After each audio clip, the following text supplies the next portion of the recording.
We're continuing a series on the question of, is it a sin? We've looked at a couple of concepts of, is it a sin to drink and is it a sin to dance? We're going to look at a number of things before we're through, such as, is homosexuality a sin? Is wearing short attire? Is gambling a sin? We want to continue our study this evening by asking the question, is it a sin to engage in premarital sexual relationships? Most in this audience would, in fact, probably 100% in this audience would answer that question correctly and know the answer to that. But why do we need to talk about that? We'll answer that particular question further in our study. As we have each time, we want to raise the question, what constitutes sin? How do I know that something is sinful? Sin is a violation of God's law. We notice that in 1 John chapter 3 and in verse 4. So if God's law is violated, that constitutes sin, whether or not that sin is specifically stated. Now, this sin that we're talking about this evening is specifically stated. There may be other principles that would condemn it that are not specific, but this one is. But there are going to be a number of things we'll talk about in the series that are not specifically stated, and we'll come back to that principle a little bit later. As we talk about this sin, I want to suggest to you that we're dealing with something that's nothing new. This is not a problem for 2023, and it's just a new problem for us. You know that. We don't read very far in the Old Testament until we come to the case of Shechem and Dinah, chapter 34 of the book of Genesis. 4 chapters later, we see the case of Judah and Tamar, and things have not improved since. So consequently, we're dealing with a very old problem. So common was the sin. You've heard this quote before. Demosthenes said, "We keep mistresses for our pleasure, concubines for our constant attendance, and wives to bear us legitimate children and to be our faithful housekeepers." That's the Greek view of this premarital, extramarital relationship. It was something very common. You've heard before that in the city of Corinth, that 1,000 prostitutes served daily at the temple of Aphrodite. Well, that's an astounding number. Let each one of those dots before you represent a prostitute, and if you can imagine going to the temple of Aphrodite, and suppose that's even exaggerated and only half of those would be there, 500 prostitutes serving every day. That's how common fornication was in the city of Corinth. To speak of a Corinthian girl was to speak of a prostitute. Didn't have reference to the fact that she was from Corinth, but she was indeed a prostitute. Even in our own day, and these numbers go back just a few years, but 25%, one study shows 25% of the girls and 30% of the boys have sex by the age of 15. 21% of ninth graders have slept with 4 or more partners. 50% of 17-year-olds have had sex, and 80% of the teens have had sex by the age of 19. Another study revealed that almost half of the high school students nationwide, about 62% of the students in the 12th grade have had sexual relationships. Those numbers indeed are astounding, even if they are exaggerated. Another study showed that 52% of American women have had sex before turning 18, and 75% have had sex before they get married. Again, those numbers have not improved. And so we're talking about a very common problem in our society. So if our children are raised in public schools, they're going to school with, let's just make that a little more conservative number, that 50% of the students they go to school with, generally, are those that think that premarital relationships are okay. Nothing wrong with that, and are probably guilty of the same. Our focal point is going to be on premarital, but I do want to include some things with reference to extramarital relationships. That's not uncommon in our society. Some estimate a high percent, 60% of men and 40% of women have extramarital affairs. A more conservative number would be 24% of men and 14% of women have that relationship outside the realm of marriage. Different studies show different numbers. 75% of men who admit to having sexual fantasies about a coworker, and 50% of them carry that out. 60% begin in the workplace or on the internet. What I'm trying to suggest to you is that we're having problems time and time again in our society over this premarital, extramarital relationships. We're going to raise a number of questions. Let's start with this one. What are we talking about when we talk about premarital relationships or the extramarital relationship. Let's take some biblical terms and define them. We're going to look at a number of passages that talk about the sin of fornication, porneia. We're going to talk about fornication. Thayer says that refers to properly of illicit sexual intercourse in general. It's a broader term than adultery. The term adultery, Thayer says, it means to have unlawful intercourse with another's wife. So as defined by Thayer, Bedag would say the same thing, Vine would say the same thing. Fornication is that broader term that includes both of what we think of as premarital and extramarital relationships, where adultery seems to be more a specific term that is included in the concept of fornication. Those terms are used interchangeably. What we would think of as premarital relationships can be called adultery in the New Testament. And then what we think of as extramarital relationships might be called fornication, like in Matthew 19 and in verse 9.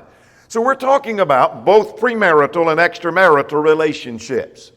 The second question we want to raise is, why is it wrong? Our question that we're looking at is it a sin? Why is that wrong? Well, we're going to look at a Bible answer to that question, and let's go to the Old Testament and talk about God's view in the Old Testament. In the Old Testament, it was forbidden. You shall not commit adultery.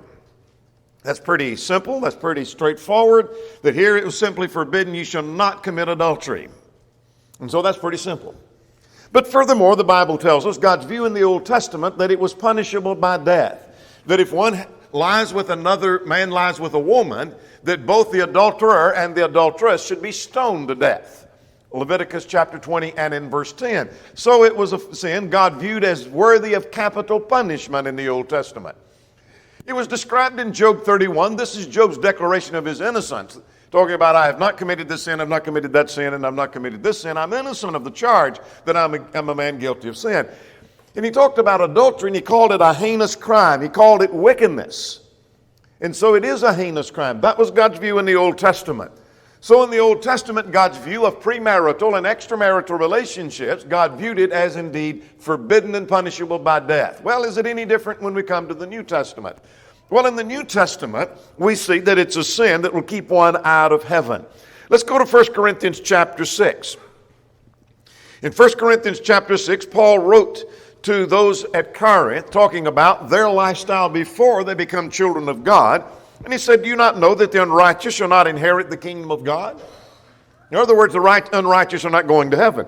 Do not be deceived, neither fornicators, nor idolaters, nor adulterers. None of those are going to inherit the kingdom of God, and such were some of you. But you changed, in other words, verse 11. So 1 Corinthians 11 says that you can't go to heaven.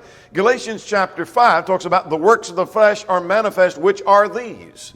And he mentions fornication and adultery, and those who do such shall not inherit the kingdom of God. Well, we see the same principle in 1 Thessalonians 4 and in verse 3. We're going to come back to that passage a little bit later. So we're seeing in the Old Testament, God had a very strong view against premarital and extramarital relationships. In the New Testament, God said it'll keep you out of heaven.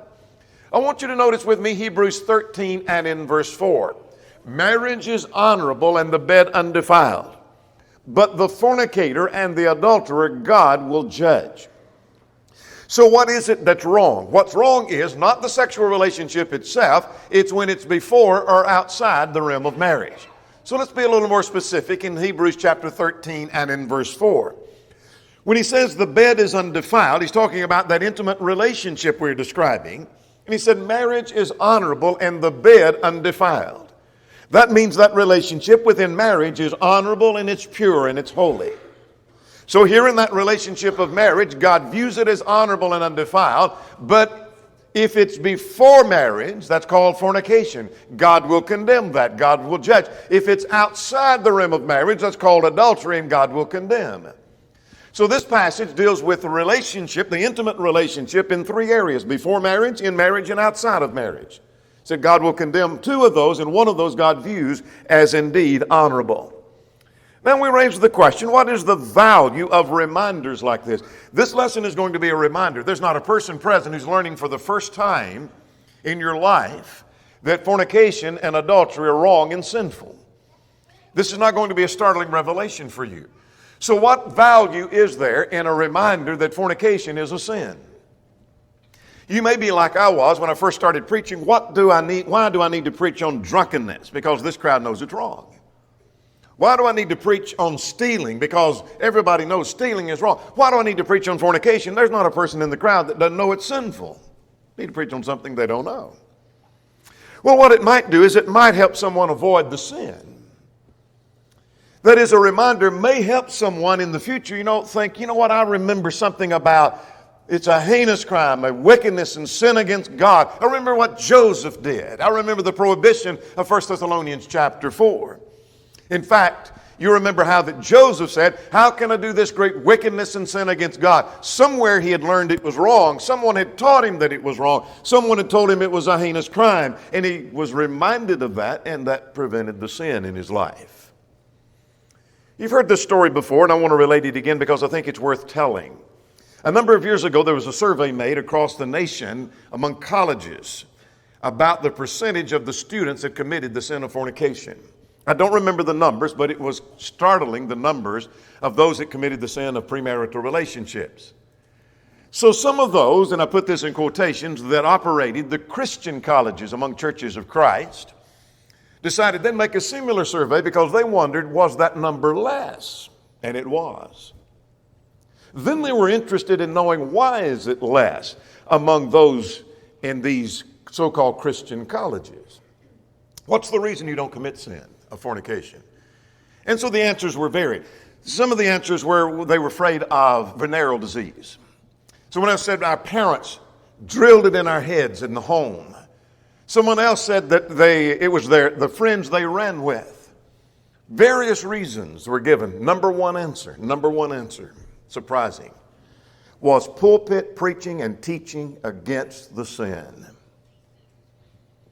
Surprising answer. So if we can spend a little bit of time tonight, and maybe there's some young person who a year from now, 10 years from now, whatever number of years from now, they're in a moment of temptation, and something we said here tonight prevents them from committing the sin, our time is well spent. That we can prevent the sin. That's why we need a reminder.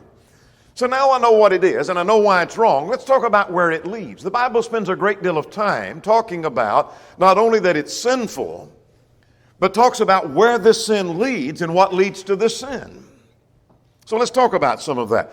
What happens? Where does it lead? What if I commit this sin? What am I doing? What problems am I creating? Not only am I sinning against God, but what's going on here? Well, first of all, it perverts the body. It perverts the body. In other words, God designed the body to be used as He so designed, and this is a perversion of the body. Let's turn to 1 Corinthians chapter 6 and in verse 12.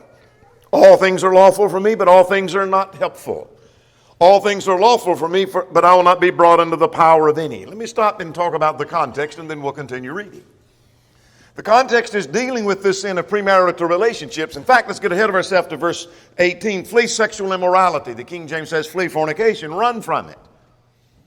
There seemed to be some at Corinth who made the argument that, just as the body is to be satisfied when it's hungry, you satisfy it with food. When we have the desires, then we satisfy it with fornication. Why not? They come from a society wherein that was done. At the temple of Aphrodite, 1,000 prostitutes were there. And so Paul's argument is this is the perversion against the body. Now notice what he says at verse 13. Food for the stomach and stomach for the foods, but God will destroy both it and them. Now the body is not for sexual immorality, but for the Lord, and the Lord for the body. Your body wasn't created to satisfy itself with sexual immorality. It was created for the Lord. Now look at verse 14. Verse 15, do you not know that you're members of the body of Christ? And shall I then take the members of Christ and make them members of a harlot? Now notice down at verse 18. Flee sexual immorality. Every sin that a man does is outside the body. He who commits sexual immorality sins against his own body. That's what I want you to see. It's perverting the use of the body. It's not using the body as God designed it. It's a perversion of the body. What else does it do? It destroys one's reputation and their respect for themselves. Now let's go to Job 31. One who commits the sin of fornication destroys his own self-worth and his view of himself. He destroys his reputation But he also destroys his respect for himself. Notice what Job said, that if he had committed the sin, he said, I didn't do it, but if I had, he said that would be a fire that consumes to destruction. Job said this sin of extramarital or premarital relationship is a fire that consumes. That's what it would have done to me. Now let's go to Proverbs 6.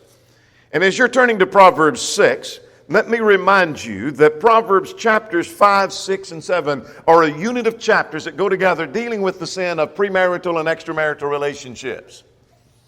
And so we'll talk about those 3 chapters time and again.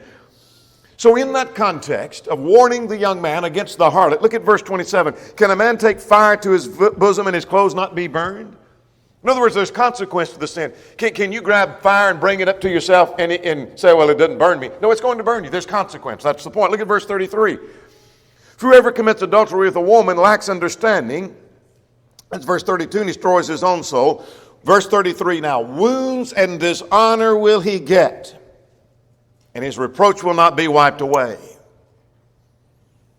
There's a young lady who wrote and said, having premarital sex was the most horrifying experience of my life. It wasn't at all the emotionally satisfying experience the world had deceived me into believing. I felt as if my insides were being exposed and my heart was left unattended. I know that God has forgiven me of the haunting sin, but I also know that I can never have my virginity back. I dread the day that I have to tell the man that I truly love and wish to marry that he is not the only one, though I wish he were. I've stained my life a stain that will never come out. She understood the principle of Proverbs chapter 6.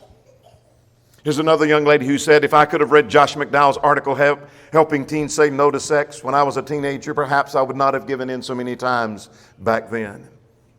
Even after I became a Christian and knew God forbade premarital sex, the old habit was hard to break. Now I am a wife and a mother and am still haunted by my past. It hurts to realize that the most precious gift I could have given my husband on our wedding day, a pure wife, is not possible. David said, you remember this, though embracing forgiveness, he said, my sin is ever before me. There's something about that sin that just stayed with him and he couldn't let go. My sin is ever before me. It haunted him. Where does it lead? It leads to perverting the body, to destroying your reputation, your respect for self, and it mistreats others. I said Proverbs 5, 6, and 7. Let's go back to chapter 5, if you will. And notice in chapter 5 in verse 9, speaking of giving yourself to the harlot, you give your years to the cruel one. The one that is having this illicit relationship with you is described as being a cruel one. So it mistreats others. When you're having an unlawful relationship with someone else, it is being cruel to them. Here's something else. It creates jealousy. Let's go to Proverbs chapter 6. Go to the 6th chapter of Proverbs. I said these 3 chapters go hand in hand. Look at verse 34 and 35. For jealousy is a husband's fury. Therefore he will not spare in the day of vengeance. Oh, when a husband finds out she's committed the sin, his jealousy rages. Look at verse 35. He will accept no recompense. Nor can you appease him with many gifts. There's nothing you can do to buy him off. Not going to work. Furthermore, what does it do? It destroys a marriage. That is the one reason God gives for ending that marriage relationship, except it be for fornication. If one marries another, they commit adultery. It hinders our worship. If a man mistreating his wife by not honoring her as the weaker vessel destroys his relationship with God, described as hindering his prayers, how much more would the heinous sin of adultery do the same thing? Colossians 3 says it stirs the wrath of God. God's angered and God is stirred. 1 Corinthians 5 tells us it brings disfellowship. The man at Corinth was having fornication with his father's wife, and the church was to discipline him, and they were to withdraw from him. It can bring disfellowship. Furthermore, it breeds other sins. We're coming back to 2 Samuel 11. This is the case of David when he committed the sin with Bathsheba. That sin led to him being deceptive and even up to the murder of Uriah. That is, he's trying to cover his sin. If one will commit the sin of adultery, they'll commit another sin. They'll try to cover that sin, be it lying or anything else. And ultimately, what it does is it sends one to hell. Revelation 21 in verse 8, those that will have their part in the lake that burns with fire and brimstone, among those are fornicators and adulterers. So where does it lead? It's not just a matter, we've had this relationship we shouldn't have, so we'll ask God to forgive us. We can do that, but it perverts the body, destroys your reputation, it mistreats others, creates jealousy, destroys the marriage, hinders your relationship with God, breeds other sins, and ultimately sends you to hell. Now what leads to this sin? I said the Bible spends a great deal of time talking about where it's headed, what it does to you, but it also talks about what led to that sin. How has this come about? How could one who knows better, has been taught better, raised better, end up committing this sin? The Bible gives us some answers to that. Perhaps you've known of people that have committed the sin. You think, I don't see how they did it. They know better. They've been in Bible class. They sat through sermons. How could they do that? The Bible gives us some insight to that. Let's go to Proverbs chapter 2. And if you're so disposed to underline and mark things in your Bible, this would be a good passage for you to mark. Maybe make a marginal note. How could one, particularly, let's talk about an extramarital relationship. How could someone that's married and supposed to be a Christian, we thought of them as being faithful, how could they ever commit the sin of adultery? How could that happen? In every case, two things have happened. They forget the covenant with their God and they forget the covenant with their mate. Let's go to Proverbs 2:17, see what it says. The text says, speaking of the harlot, she is supposed to be married because she talks about, the passage mentions the companion of her youth. She's supposed to be in a relationship with God, talks about the covenant with her God. So what happens to her? How could she be engaged in harlotry when she's supposed to be in a relationship with God, in a relationship with her husband? The text says, who forsakes the companion of her youth and forgets the covenant of her God. See how it happens, they forget a covenant. They first of all forget a covenant with God. What does that mean? Their faith gets weaker. There may be an exception somewhere, but I doubt there is. When you find someone who's supposed to be a faithful Christian and they commit the sin of adultery, it's because their faith got weaker. You say, how do you know that? Well, one, this text tells me, and secondly, those with strong faith don't do that. I can't imagine saying, you know what, their faith though was strong. Their faith never wavered. Their faith got stronger and they committed the sin. No, they commit the sin because their faith got weaker. Maybe it begins slacking off just a little bit in their spirituality, but their faith deteriorates. Their faith gets weaker. Secondly, they forget the covenant of their God and the covenant or the companion of their youth. The marriage deteriorates. The marriage deteriorates. The marriage begins to falter. It begins to crumble and come apart. They may not know how it's coming apart. So show me someone that's married and then they commit the sin of adultery. Two things have happened to them if they were supposed to be faithful to God. That is, their faith got weaker and their marriage deteriorates. You say, how do you know that second is true? Because one, this text tells me, and those with great marriages don't do that. I can't imagine saying their marriage was at the best, their marriage was stronger than it's ever been, and yet they committed this sin. I can't imagine that. And so if you're looking at your marriage, you say, is my faith getting weaker? Yeah, I'm seeing that. And yeah, I see the marriage deteriorating. You may be in danger of committing the sin.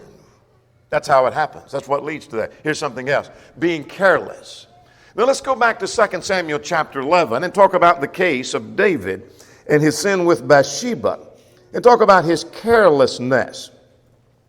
What I want you to see is that beginning at verse 2, it happened that one evening David arose from his bed and walked on the roof of the king's house, and from the roof he saw a woman bathing. Now David may not could help that he saw the woman bathing, but let's see what else he does. And the woman was very beautiful to behold. He kept looking. He carelessly gazed and continued to gaze upon her. Were David not careless with his eyes, he might not have been inquiring about her. Now notice at verse 3, he gets even more careless. The text says that David sent and inquired of the woman. I want to know who she is. I've been watching this woman. She's bathing down there. I'm seeing her and I want to know about her. I want to know who she is. He's being very careless about that. Notice at verse 4, he sent messengers and he took her. That means he brought her up there to him. He's being very careless. The next thing that happens is he lays with her. That would have never happened had David not been as careless as he was. That's just a sampling of that kind of principle. Let's go to another passage. I said Proverbs 5, 6, and 7. Let's go to Proverbs 5 and in verse 8. It says, remove your way from her and do not go near the door of her house. This is the warning to the young man. Don't commit the sin of adultery. And one of the ways to avoid that is don't go hanging around her house. Don't be careless. Don't see how much time you can spend with her without committing the sin. Do not go near the door of her house. Stay clear of her. Stay away from that tempting circumstance. Let's go to Proverbs chapter 7. We won't spend much time there because we're going to come back a little bit later, beginning at verse 6. There's this carelessness on the part of both parties. One is there is the attire of a harlot. Maybe she's not being careless. She's being careful to attract his attention. And I put careful in a quotation there. But there is the attire of a harlot that's mentioned at verse 10, where she's trying to attract his attention. There's later at verse 21, he ignores, or at least he is not attuned to her enticing speech and her flattering tongue. And next thing you know, he is beginning to be interested in her. I'm just trying to illustrate the carelessness. While we're in Proverbs, let's go to chapter 6. You say, well, what leads to that? I don't understand how this happened. Forgetting the covenant with God and with your mate, being careless, and heeding the look of the eyes. Let's go to Proverbs 6 now. The 6th chapter of Proverbs, verses 24 and 25. To keep you from the evil woman and from the flattering tongue of the seductress, do not lust after her beauty in your heart, nor let her allure you with her eyelids. She can say more with her eyes than she can with her tongue. The look of her eyes can say 1,000 words of what she's thinking and what she wants you to think. And so when he's not attuned to that, he's not heeding the warning, but he's heeding the looks of her eyes. He's paying attention to the looks of her eyes. He then is going to yield. Let's go again, same context. Proverbs 6, 24 and 25, same verse. He listens to the flatter and the lies. That is, if the seductress is trying to seduce him, she's going to flatter him. Notice what she says. Keep you from the evil woman and from the flattering tongue of the seductress. She's going to tell him how great he is, how strong he is, how handsome he is, whether it's true or not. In fact, she's going to lie about some things. Look at chapter 7. Jump over to chapter 7 and in verse 15. She comes out to meet him in the street. And she says to him, I came out to meet you, diligently to seek your face, and I have found you. You know what she's saying? You're the only one for me. I wouldn't have anybody else. I've been looking for you. She's lying through her teeth because she's a harlot. If he had dismissed her, she's going to say the same thing to the next guy that comes along. Look at verse 21. With her enticing speech, she causes him to yield, and with her flattering tongue, she seduced him. How does it happen? He listens to the flatter. She listens to the flatter and to the lies. Furthermore, how does it happen? It happens because it's encouraged by society. The movies we watch, the television shows, the music we listen to, the books we read often encourage it. Analysis of broadcast media content indicate that on average teenage viewers see 143 incidents of sexual behavior on network television at prime time each week. Let that sink in. If the teenager's watching a lot of television, they're seeing 143 incidents of sexual behavior. Without reading the rest of the quote, most of those have to do with premarital and extramarital relationships. And furthermore, they present it in a positive light, not presenting any kind of risk, and certainly not any kind of discussion of whether it's right or wrong, but encourages it as normal and okay. Let's go to Proverbs 7 again. We keep spending time in Proverbs chapter 7. I want you to notice verse 19. Finally, she or he looks for the opportunity. When one is tempted to sin and they're thinking about sinning and the temptation is strong, they start looking for the opportunity to commit that sin. Look at verse 19 of Proverbs 7. The woman comes out to him. This is the harlot comes out to the young man and says, for my husband is not at home. He's gone on a long journey. Took a bag of money with him and he'll come home in an appointed time. Do you see what she said? She said, we won't get caught. I know you've been worried. I know you've been thinking my husband may catch us, but he's gone on a journey. He went off on a trip and he won't be back for 2 weeks. We won't get caught. The time is right. And so now they're looking for the opportunity. Well, finally, let's talk about what prevents that. I know what the sin is, the premarital relationship, extramarital for that matter. I know what it is, and I know why it's wrong, and I know where it leads, and I know what caused it, what led to that. So what can we do to prevent it? You say, I know it's sinful, and I know it's wrong, but since it could be a thing that you could be carried away and wrapped up in as a premarital or extramarital for that matter, how can we prevent it? What do? You run from it. You flee. 1 Corinthians 6 and verse 18 says, flee sexual immorality. Fleeing gives the idea of running from it, as if, as one lexicographer suggests, as from a poisonous adder. You run from it. Let it not be once named among you. Don't do that. Avoid that. Flee and run from that. 1 Thessalonians 4:13, we're coming back to in a moment, says the same thing. Now let's go now to Genesis chapter 39. It's not the only passage we're going to consider, but I want to spend a little time in Genesis 39. And this is the case of Joseph in Genesis 39, who resisted Potiphar's wife when she tempted him. And the text says that he refused her. And what did he do? Well, first of all, let's start with this. He said no. Look at verse 8. She came to him, verse 7, came to pass after this, the master's wife cast longing eyes on Joseph. There's that flirting with her eyes we talked about. Verse 7 says, and she said, lie with me. She told him, here's how far I'm willing to go with you. Now, verse 8, you might underline. But he refused. That means he said no. Then no, I'm not going to do that. Look at verse 10. So it was that as she spoke to Joseph day by day, that he did not heed her to lie with her or to be with her. He said no. Now you can say no to someone with the tone that says, if you ask me again, it might be maybe next time, or it might be yes next time, but I don't think so right now. Or you can say no so emphatically that they understand no means no. Joseph refused. Here's something else Joseph did. Look at verse 8. He remembered someone trust him. He said, look, my master does not know what is with me in the house, and he has committed all that he has into my hand. In other words, my master trusts me. He's put everything under my control and trusts me to handle everything, and I'm not going to betray the trust of my master. You need to remember somebody trusts you. Maybe your parents trust you to be the right kind of person to behave yourself. Your husband trusts you. Your wife trusts you to behave yourself. Someone trusts you. Furthermore, look at verse 9. He remembered it was a sin. He didn't think, everybody's doing it. I don't think I'll get caught. He was focusing on the fact that it was a sin. Look at verse 9. He said, how can I do this great wickedness and sin against God? He wasn't focused on the danger of maybe she might become with child. He wasn't focused on the danger we might get caught. He said this is a sin against God. It's great wickedness. What else did he do? Look at verse 10 or verse 12. He ran, literally ran. Look at verse 12. She caught him by his garment, saying, lie with me. But he left his garment in her hand, and he fled, and he ran outside.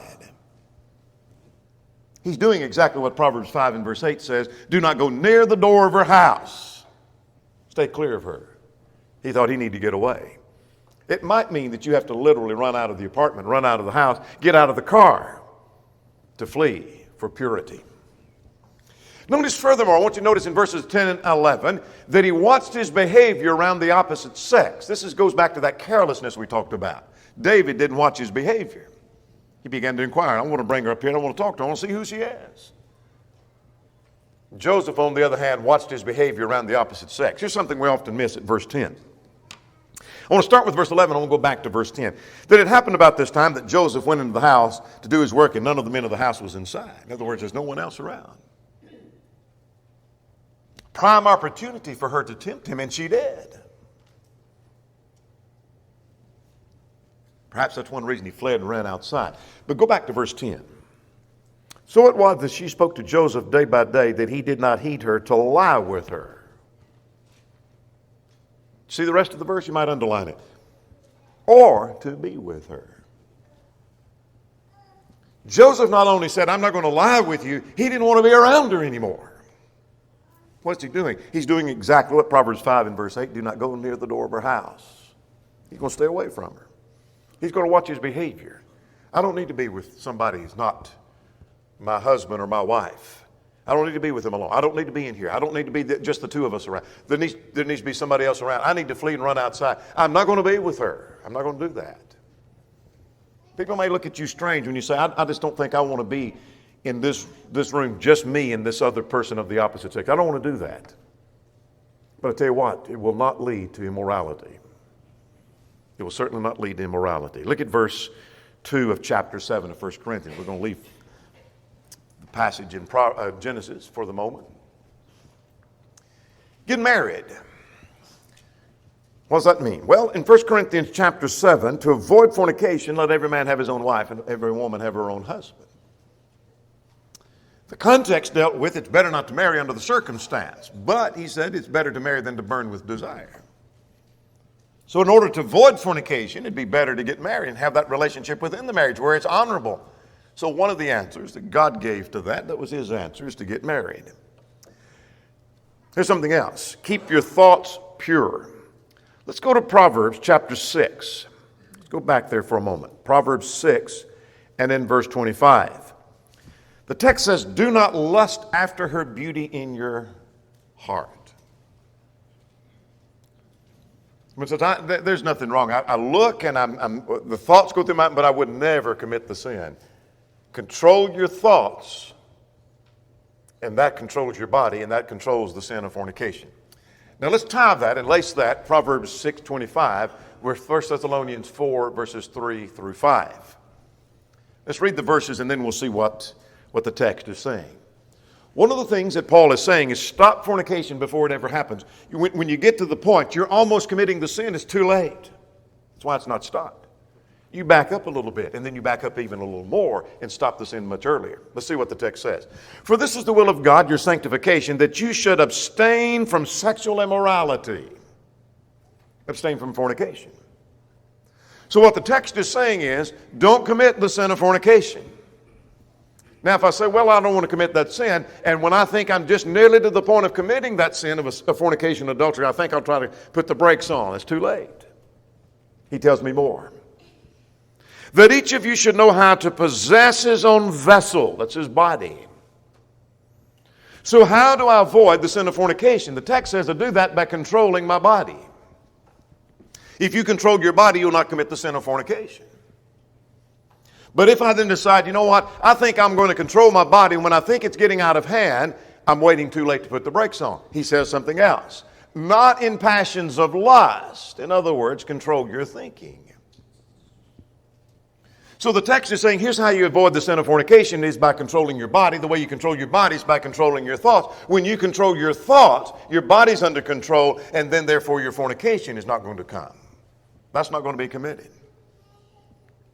And then last of all, may I suggest, be what you ought to be in your marriage. As 1 Corinthians chapter 7, 2 through 5 describes in that intimate relationship, and it goes a long way from preventing the sin of adultery and fornication. Well, that's not an exhaustive study of the sin of fornication and adultery, but our question is it a sin to engage in premarital sex? And the absolute answer is yes. We know what it is. We know why it's wrong. We know where it leads.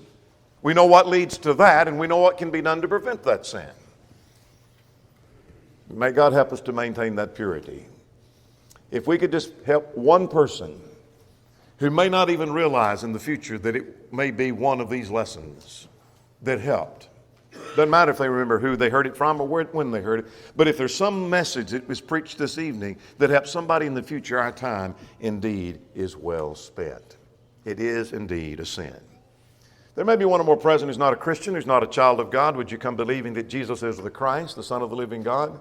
Would you repent of your sins, acknowledge your faith, and be buried in the waters of baptism for the remission of sins? If you're subject in any way, would you come while together we stand and while we sing?